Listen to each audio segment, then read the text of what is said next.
Bismillahirrahmanirrahim. Assalamualaikum warahmatullahi wabarakatuh.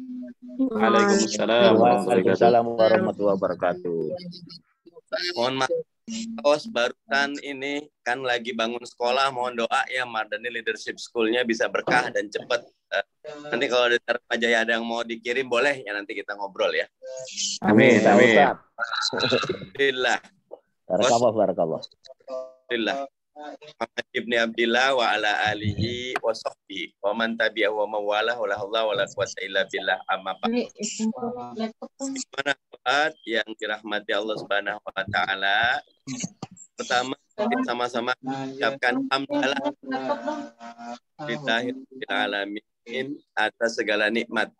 Wabil khusus yang sekarang ini nikmat sehat, nikmat ukhuwah, nikmat dakwah, dan nikmat bulan Ramadan.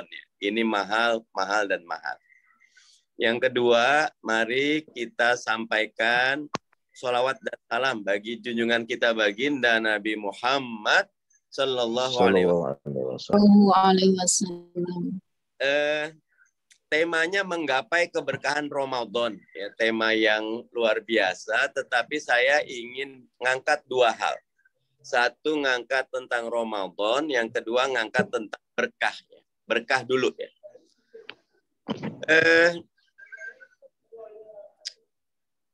Baginda Nabi itu bangsawan orang tuanya, tapi bangsawan yang miskin.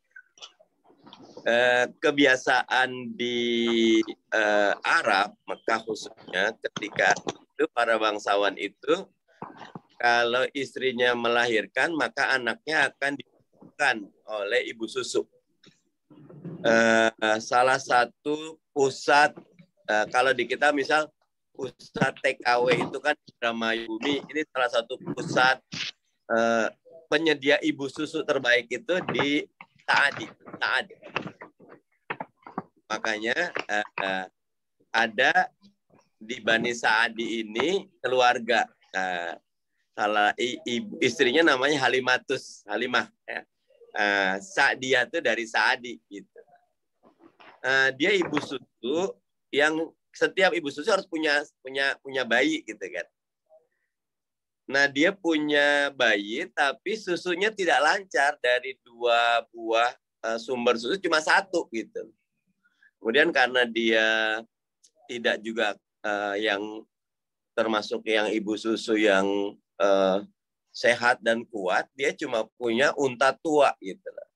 Makanya ketika musim mengambil anak bangsawan untuk dijadikan anak susuan, untanya lambat, dianya bawa bayi, dia tibanya paling lambat di Mekah. Jadi rata-rata untanya unta tua, yang kalau diambil susu untanya juga tidak banyak. Rata-rata bangsawan yang yang orang kaya, anak-anaknya sudah keambil. Sisalah anak yatim, namanya Muhammad.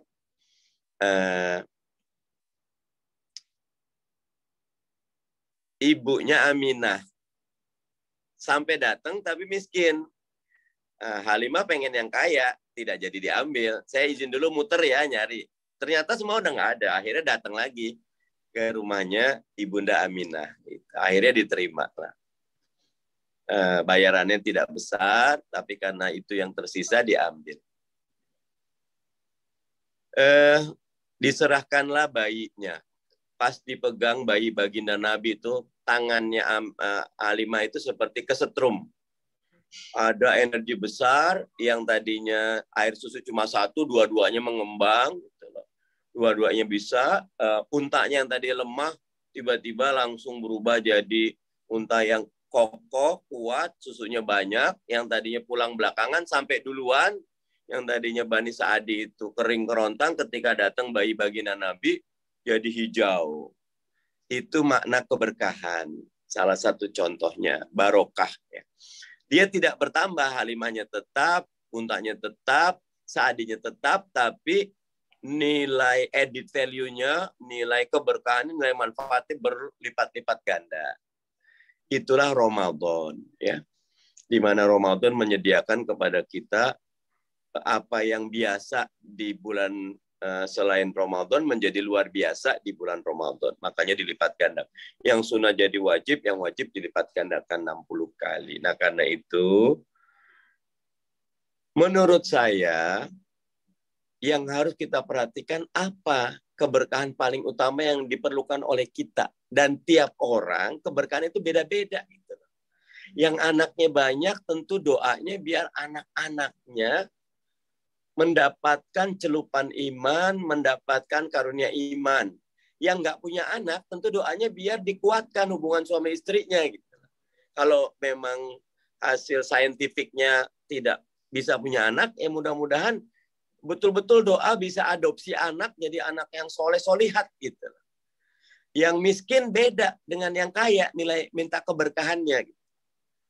Nah, karena itu titip 3 hal di Ramadan ini, agar keberkahan kita bertambah. Yang pertama, berdoalah agar mendapatkan nilai tambah yang terbaik bagi kuatur ruhi kita, kekuatan rohani kita, kekuatan iman kita, kekuatan spiritual kita. Bisa lebih lapang dadanya, lebih suka infak, lebih ringan dakwah, lebih menikmati qiraah, lebih pemburu sholat malam. Itu adalah hadiah dari Allah. Makanya ada doa kayak Allahumma habib ilaina al-iman wa zayyinhu fi qulubina. Ya Allah, habib ilaina, tanamkan rasa cinta kepada kami, habib ilaina, kepada iman dan amal soleh. Wakarih, nah, dan tanamkan kebencian kepada kita, kepada maksiat dan kemungkaran. Hadirin wal hadirat, kita perlu pertolongan Allah di bulan Ramadan ini. Biar ruhiyah kita menguat, biar lisan kita kejaga, karena inna fil jasadi al-mudghah, ya, dalam diri manusia ada segumpal daging, kalau dia baik, baik semuanya, kalau dia buruk, buruk semuanya. Fahya qalbun, itu adalah hati, itulah yang harus betul-betul kita perjuangkan. Dan doa kita beda-beda. Mereka yang sabarnya kurang minta sabar. Mereka yang pelit minta dermawan. Mereka yang judes minta lembut. Mereka yang pemarah minta penyabat. Nah, setiap orang beda-beda. Makanya ketika baginda Nabi Muhammad SAW ditanya ayul amalu afdalu ilallah, amal apa sih yang paling afdal di sisi Allah? Jawaban Nabi berbeda-beda. Itulah sebabnya Imam Ibn Taimiyah ketika ditanya apa amal paling afdal di sisi Allah, jawaban Imam Ibn Taimiyah yang paling sesuai dengan situasi dan kondisinya, dengan kesinian dan kedisiniannya. Kondisi sekarang beda dengan kondisi dulu. Nih, anak sekarang udah kenal HP. Doa biar HP-nya itu jadi sarana pahala, jadi sarana menghasilkan uang yang halalan thayyibah. Sebagian anak saya tuh kerjaannya main HP. Kami suka komplain, main HP aja. Ternyata TikTok-an, jualan sabun, laku gitu loh. Sekarang banyak ngendorse. Jadi kadang-kadang memang pekerjaan yang sama, nilai berkahnya beda, hasilnya beda. Yang tadi pertama, izin di bulan Ramadan, apalagi nanti malam sudah masuk malam 21. Ya. Usahakan itikaf ya, walaupun di rumah, tapi niatnya niat itikaf ya. Dan jauh dari tempat tidur, mungkin ruang tamu kita ubah jadi musola. Yang kedua, meminta keberkahan dari kuatul fikri, ya, kekuatan pemikiran, kekuatan ilmu, kekuatan intelektualitas.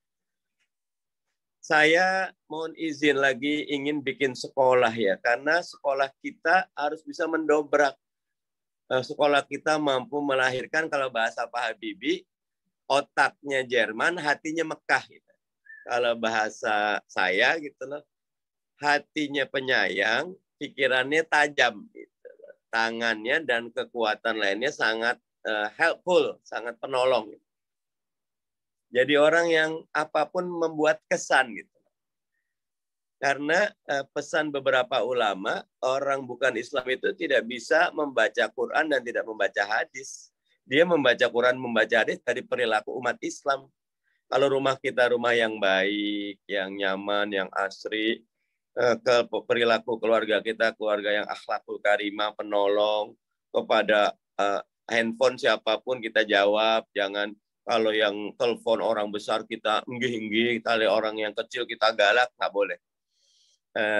Ciri iman itu dia sama yang kaya biasa, saya sama yang miskin biasa, bahkan lebih cinta kalau ada yang miskin. Nah, ikhwan akhwati fillah rahimakumullah, kuwatul fikri ini penting. Nah, titip di Ramadan ini, saya lagi belajar tentang Elon Musk. Elon Musk ini lucu. Dia belajar internet, dia punya produk PayPal. Dia belajar energi, dia punya produk Tesla, mobil listrik. Dia belajar angkasa luar, dia punya produk SpaceX gitu loh. Roket angkasa luar yang sekarang NASA juga ngasih order ke dia. Kenapa sih Elon Musk apapun dipegang jadi berubah? Nanti teman-teman bisa lihat di YouTube tuh ada Indra Nugroho, satu channel YouTube bagus tentang manajemen. Dia bilang the Toyota way versus the Tesla way. Lama-lama Toyota sekarang valuasi nilai usaha perusahaannya Tesla di atasnya Toyota, padahal Toyota memproduksi jauh lebih banyak, tapi Tesla di atas itu karena dia ada inovasinya gitu. Nah, pendidikan ini penting, teman-teman. Anak-anak kita harus melejit. Kita juga harus melejit, tetapi sekarang mungkin kalau saya akan pikir anak dan cucu gitu loh. Kitanya harus stabil nyiapin akhirat. Nah, karena itu Elon Musk itu ketika belajar sesuatu, dia tidak belajar rantingnya, tidak belajar dahannya, dia belajar pohon pengetahuan. Sesuatu itu ada akarnya, ada batangnya, ada dahannya, ada daunnya. Kita tahu semuanya gitu loh. Jangan tahu banyak tahu tapi daun semua. Satu dulu tuntas. Nah, itu memerlukan keterampilan belajar, learning capacity, learning ability gitu loh. Nah, itu titip di Ramadan ini banyak doa. May yuridillahu khairan yufaqihu fiddin, kata baginda Nabi. Siapa diberikan tanda kebaikan, dia difaqihkan kepada agama.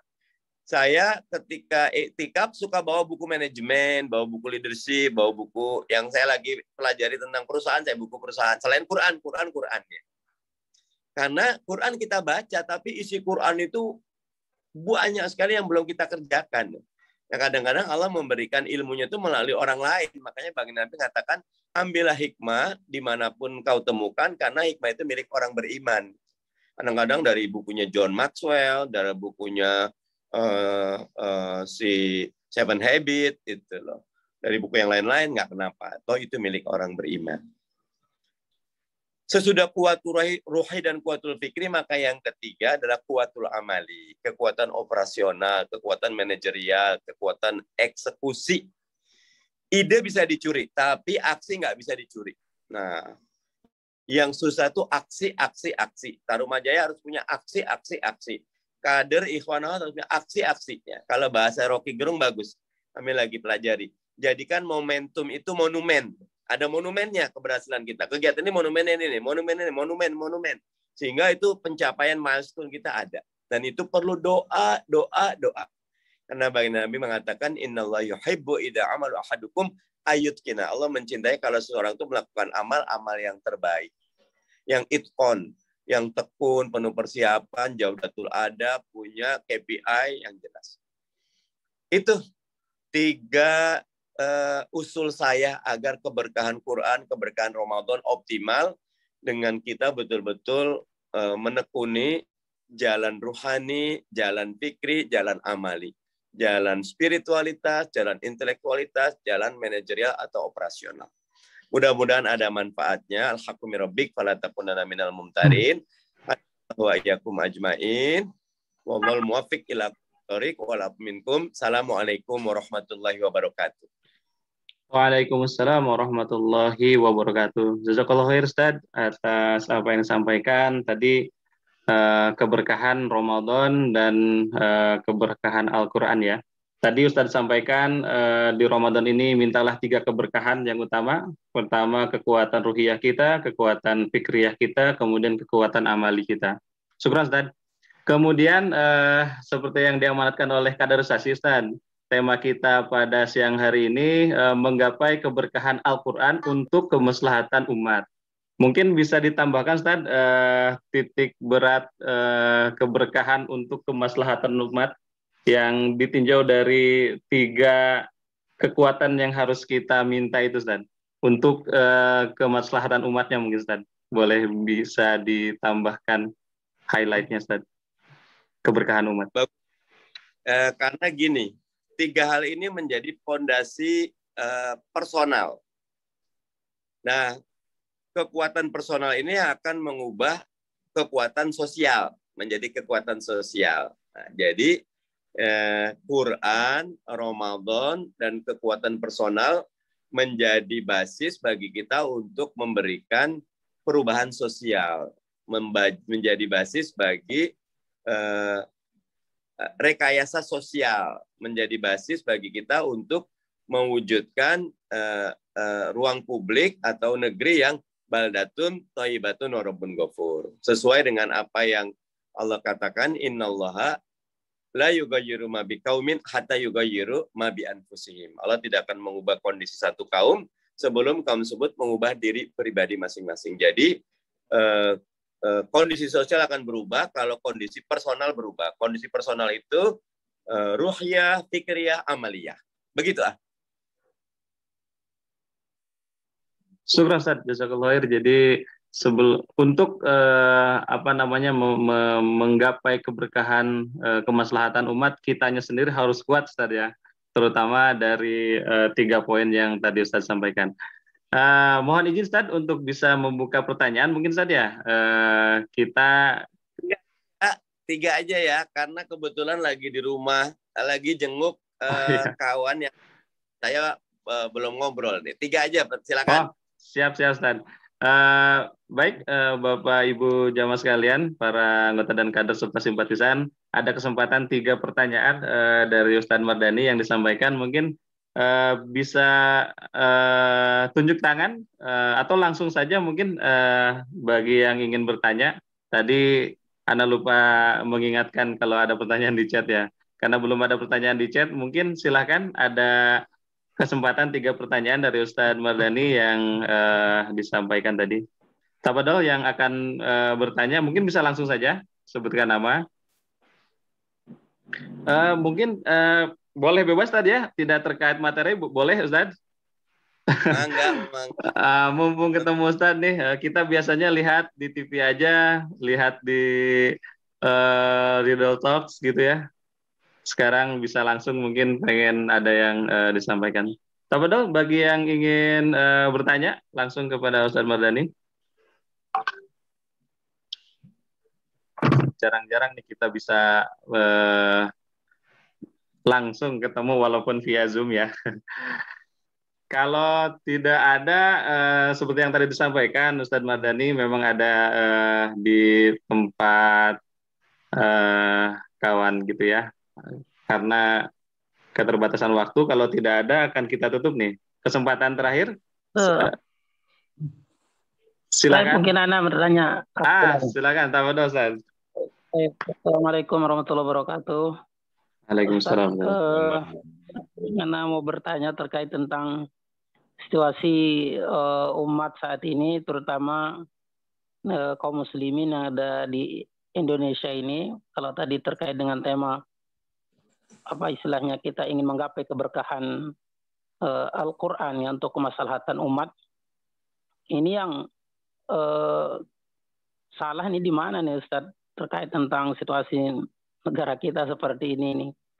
Karena jauh dari Al-Quran atau karena memang aturannya yang tidak sesuai dengan Al-Quran yang diterapkan di negara kita, sehingga kondisinya ya semakin hancur seperti ini nih Ustaz. Seperti apa pandangannya terkait tentang situasi umat Islam saat ini di Indonesia ini? Apa karena jauh dari Al-Quran atau karena memang aturannya yang belum sesuai dengan Al-Quran? Itu Ustaz. Assalamualaikum warahmatullahi wabarakatuh. Saya jawab ya. Tahu Ustaz. Seperti yang tadi saya bilang, Elon Musk itu ketika belajar, dia tidak belajar ranting semua. tidak belajar batang semua, tidak belajar dedaunan semua. Dia tahu banyak, tapi dedaunan semua. Tapi Elon Musk itu belajar utuh pohon pengetahuan. Akarnya tahu, batangnya tahu, dahannya tahu, buahnya tahu, daunnya tahu. Umat Islam rata-rata, nyuwun sewu, punten, mohon maaf, itu tidak pada pemahaman masalah secara utuh. Kayak sekarang nih, 212, bagus sekali. Tapi dia akan hilang ketika dia tidak punya fondasi. Tadi saya lewat 212 Maret, saya senang kan, saya doa, saya lihat pelangnya, saya doa, ya Allah mudah-mudahan hidup, buka, mati semua. Niatnya baik, tetapi niat baik saja tidak cukup. Harus niat baik diikuti dengan amal yang baik, manajemen yang baik, pemasaran yang baik, kajian sosiologis yang baik, peta masyarakat yang baik. Nah, kita tidak punya pohon pengetahuan umat di mana akarnya. Contoh, kenapa mereka kuat? Mereka menguasai media. Mana media kita? Banyak yang media, tapi hidup segan mati pun tak mau. Mereka punya Kompas, mereka punya Metro TV, mereka punya TI, kita nggak ada. Gitu. Mereka kuat ekonomi, dari hulu ke hilir mereka kuasai. Kita apa? Kita pekerja semua. Gitu. Nah, jadi jangan pernah menyalahkan orang lain. Ya, selalulah kembali kepada pokok. Innallaha la yughayyiru ma biqaumin hatta yughayyiru ma bi anfusihim. Allah tidak akan mengubah kondisi satu kaum sebelum satu kaum mengubah dirinya masing-masing. Kalau buat PKS, menang pemilu, tarbiyahnya bagus, habis itu kita kuatkan khidmat pelayanan. Insya Allah dari PKS akan wujud Indonesia yang maju dan sejahtera. Begitu. Baik, terima kasih Jazakallahu khair Ustaz atas jawabannya. Pertanyaan selanjutnya Ustaz dari Pak Marsana. Bagaimana manajemen amal yang banyak di bulan Ramadan ini Ustaz? Karena kan sudah mencapai ke ujung nih Ustaz. Bagaimana manajemen yang tepat untuk bisa menghabiskan di akhir Ramadan ini Ustaz? Ini pertanyaan tricky ya. Kalau ditanya saya sudah berapa juz, saya masih ketinggalan nih. Mau ngejar 20 juz malam ini nih. Gitu. Padahal udah satu ya. Saya ketemu Pak Habib Abu Bakar Sekjen. Beb, aduh antum ajak saya silaturahim ke banyak partai. Kedodoran saya punya bacaan nih. Antum kedodoran saya melorot, kata dia. Lebih berat lagi Habib Abu karena Sekjen kan gitu loh. Ustadz saya lebih berat lagi. Tiap saat ada acara gitu. Nah, jadi likul limarhalah rijaluha. Setiap tahapan tuh ada orangnya. Kullu ya'malu ala syakilat. Lakukan amal sesuai dengan niche, sesuai dengan tugas kita. Jadi kalau buat saya, antara Tahroni tadi, saya, Iqbal lain beda-beda. Kita harus buat roadmap-nya. Kita buat KPI.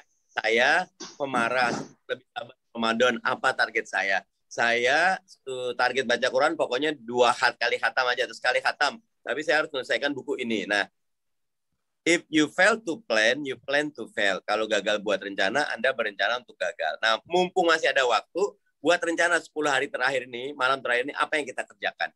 Mudah-mudahan Allah berkahi kita semua. Begitu. Amin. Amin. Ya, amin. Terima kasih Ustaz. Pertanyaan terakhir Ustaz dari Ibu Noviana. Pertanyaannya Ustadz, bagaimana cara untuk bersabar menghadapi orang tua yang temperamental? Maaf di luar tema. Itu Ustadz. Ya, dia punya hak kok orang tua temperamen gitu loh. Karena dia melahirkan kita, dia membiayai kita, dia ngasih kita. Pokoknya wala taqul lahuma uffin, jangan bilang gitu, nggak boleh. Pokoknya siap ibu, siap bapak, mohon maaf. Pokoknya ngomong apa aja udah kita lupakan. Apapun yang dia sampaikan dapat pahala kita. Yang penting kita cium tangan, kita sayangi, kasih hadiah. Jangan pernah mikir kelakuan mereka ke kita. Pikirlah bahwa jasa mereka ke kita demikian besar. Ya, Ali bin Abi Thalib itu lucu, kalau melihat orang tua dia malu. Ditanya kenapa kamu malu melihat orang tua? Karena orang tua banyak amalnya. Tapi dia ngeliat anak kecil malu juga. Loh, kok malu juga? Kenapa? Karena dia sedikit dosanya gitu. Jadi kelihat orang lain, lihat kebaikannya, lihat diri, lihat kekurangan. Apalagi orang tua. Udah sama orang tua mah tebel kuping, pokoknya cium tangan aja gitu. Apalagi kalau udah pikun orang tuanya. Itu bagaimanapun ibu bapak itu ada yang jendela surga, ada yang pintunya surga. Pokoknya jaga terus, jaga terus, jaga terus. Plus di Ramadan doakan biar orang tuanya lembut, biar orang tuanya, karena kasihan juga kalau udah tua masih temperamen nanti tidak disayang orang. Tapi itu nomor 2 ya. Nomor 1-nya kitanya dulu. Kalau kitanya udah nerima, ke orang tuanya gampang. Bisa doakan orang tua. Sehat selalu, berkah selalu, maju terus dakwah di Tarumajaya. Saya bahagia membersamai antum. Amin. Mohon maaf kurang lebihnya. Yakum ajmain. Wassalamualaikum warahmatullahi wabarakatuh. Waalaikumsalam warahmatullahi wabarakatuh. Terima kasih.